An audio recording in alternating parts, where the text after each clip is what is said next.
$148 billion.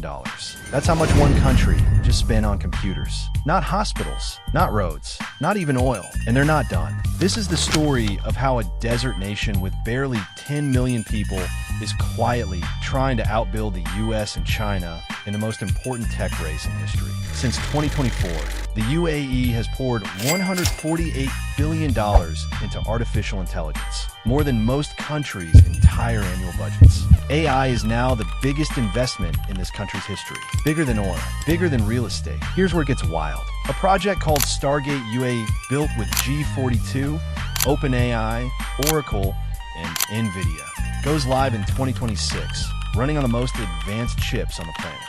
Right next to it, a massive AI campus powered by nuclear and solar energy is set to host one of the largest supercomputers outside the United States. A country smaller than Maine is building infrastructure that rivals Silicon Valley, and the US wants them too.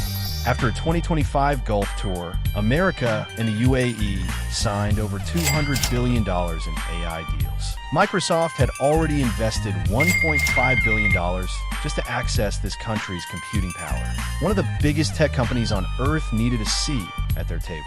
Here's the real reason. Oil runs out.